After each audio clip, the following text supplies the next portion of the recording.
तर मित्रांनो याकडे लक्ष द्या. नो सूनर द्याबद्दल आज मी तुम्हाला शिकवणार. ओके, तर लास्ट टाइम पार्ट 1 बघितला, आज पार्ट 2 बद्दल मी तुमच्यासोबत डिस्कस करणार. तर आज नो सूनर नंतर डजचे वाक्य कसे बनवायचे आणि नो सूनर नंतर डज हा कसा यूज करायचा हे सुद्धा मी तुम्हाला एक्सप्लेन करून देणार. ओके, हे तुमच्या एक्झामिनेशनसाठी खूप इम्पॉर्टंट आहे आणि इंग्लिश कम्युनिकेशनसाठी सुद्धा महत्त्वाचं आहेत. तर याचा नियम 1 बघा.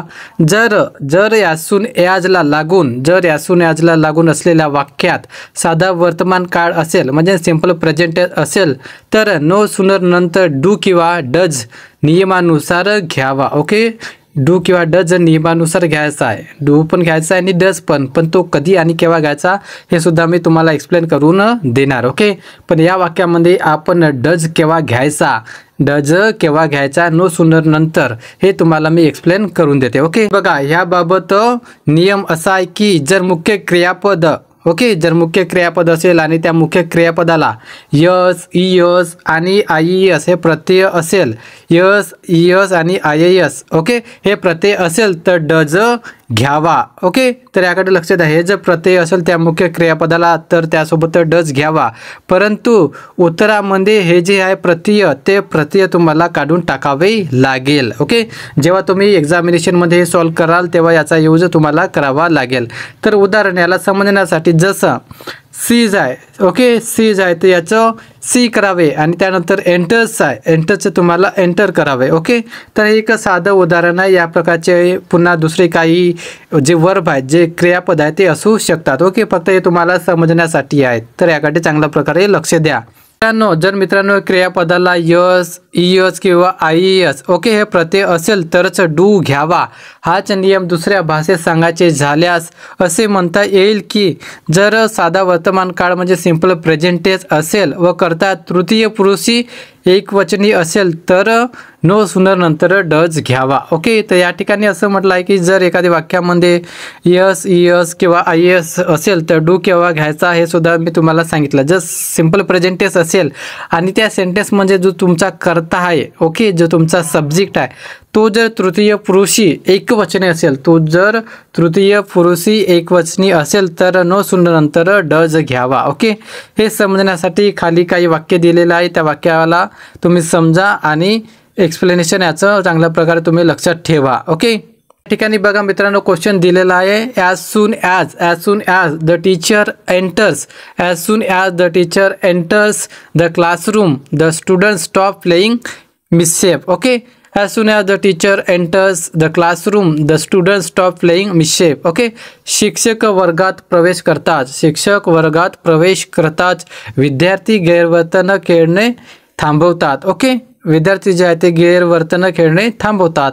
ह्या वाक्यात क्रियापदाला तर या ठिकाणी बघा या सेंटेन्समध्ये बघा क्रियापदाला एस प्रत्यय लागला आहे. ओके, क्रियापद हे इथे बघा एंटर्स दिलेला आहे ना, या ठिकाणी येस हा प्रत्यय लागला आहे म्हणून नो सूनर नंतर डज आपण घेतला आणि या ठिकाणी आपल्याला घ्यावा लागेल. ओके, आणि नेक्स्ट तिथे एंटर्स लिहावे परंतु उत्तर खालील प्रमाणे होईल. परंतु उत्तरामध्ये काय लिहायचं हे सुद्धा मी तुम्हाला एक्सप्लेन करून देते. ओके, तर याचा आन्सर बघा नो सूनर.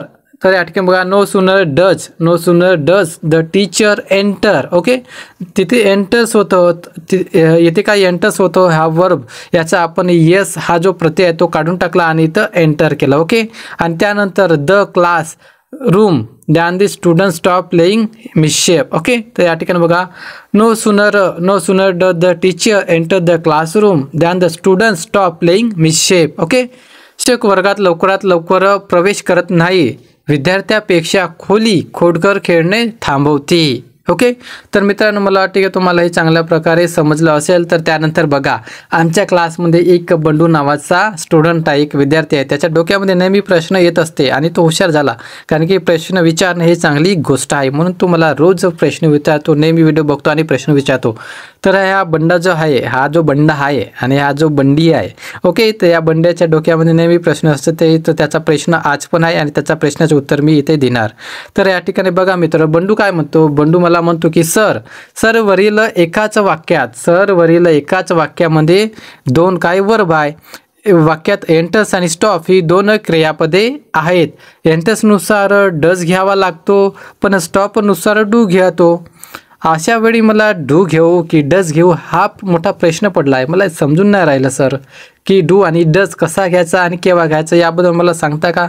हो बंड्या, डोंट वरी, मी आव ना, तुला शिकवतो, मी तुला चांगल्या प्रकारे एक्सप्लेन करून देतो. ओके, तू टेन्शन नको घेऊ, मी आव ना. तर चल बंधू, मी तुझ्या प्रश्नाचं उत्तर देते. ओके, तर या ठिकाणी बघ, लक्ष दे बरोबर.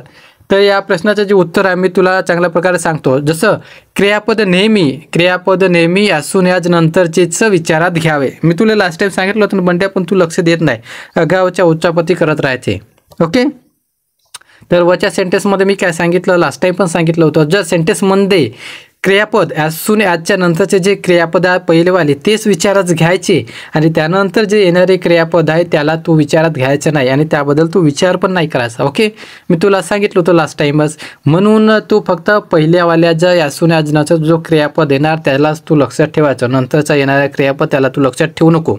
ओके, आणि हे जी डेफिनेशन आहे याला चांगल्या प्रकारे वाच, लक्षात ठेव, कारण की खाली येणारे काही प्रश्न आहे ते तुला सॉल्व करायचे आहे आणि त्याचे आन्सर मला द्यायचं आहे. समजलं का? कारण की तुझे आता 12वीची बोर्ड एक्झामिनेशन आहे आणि त्या इंग्लिशच्या पेपरमध्ये 12वीच्या इंग्लिशच्या पेपरमध्ये याबद्दल तुला प्रश्न 100% येणार म्हणजे येणार. ओके, म्हणून rewrite following sentences using no sooner ध्यान. ओके, म्हणून तुला माझा जो क्लास आहे चांगल्या प्रकारे समजला असेल तर बंड्या, खाली काही 1 ते 5 पर्यंत जे प्रश्न दिलेले याचे तू प्रॅक्टिस घरी कर.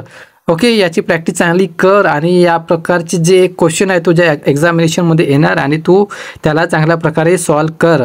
आणि मित्रांनो, तुम्ही सुद्धा माझ्या या क्लासला बघा, लाईक करा, शेअर करा आणि माझ्या यूट्यूब चॅनलला सबस्क्राईब करा. ओके, तर चला भेटूया नेक्स्ट व्हिडिओमध्ये. Thank you so much.